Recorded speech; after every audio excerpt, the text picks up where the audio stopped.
Hoje, dia 11 de julho, hoje quinta-feira, você tem se sentido cansado? Talvez você já está caminhando aí para o final da semana, um pouco cansado, exausto. Esse versículo é para você. O versículo de hoje está lá em Isaías, capítulo 40, o versículo 31. A palavra de Deus, ela diz o seguinte: mas aqueles que esperam no Senhor renovam as suas forças, voam alto como as águias, correm, não ficam exaustos, andam e não se cansam. Esse texto de Isaías é um texto muito lindo.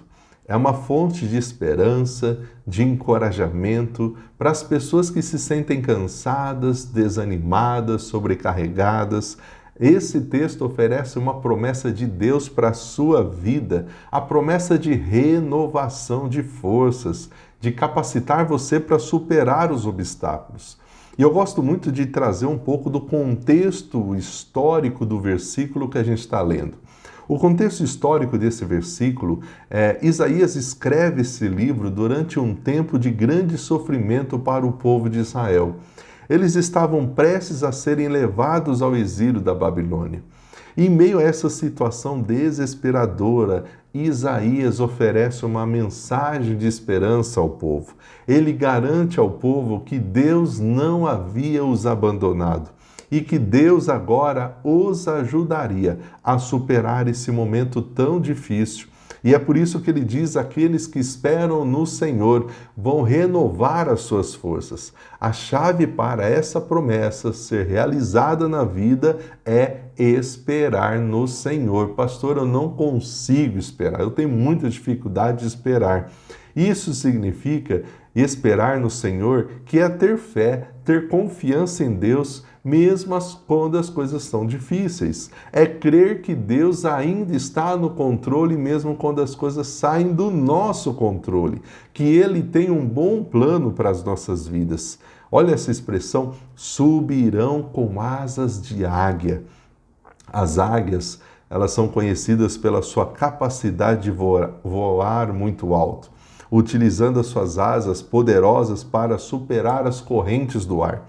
E essa imagem da águia, trazendo aqui esperança para aqueles que estavam cansados, simboliza essa força, a força que Deus dá àqueles que confiam nele. É por isso que o texto continua: vocês vão correr, não vão cansar, vão caminhar e não vão se fatigar.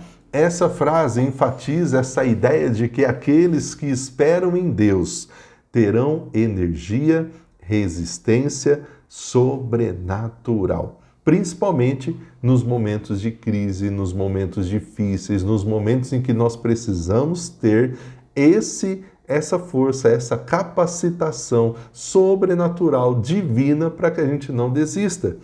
Essa força, essa capacidade de Deus vai nos ajudar a enfrentar qualquer tipo de cansaço e de desânimo. Portanto, olhar esse texto hoje, esse texto de Isaías, capítulo 40, versículo 31, é um texto muito relevante para nós. Não foi só para o povo de Israel, não só foi para aquele contexto histórico, é para nós hoje. Todos nós enfrentamos desafios na vida. E às vezes você pode se sentir cansado e desanimado. E esse versículo, essa promessa é para você hoje. Quando Deus é a nossa fonte de força e de esperança, nós colocamos a nossa fé nele, ele nos renova a força, renova a fé, renova a esperança, para que a gente possa continuar avançando, olhando para a cruz, para Jesus. Deus te abençoe, um dia abençoado na presença de Deus.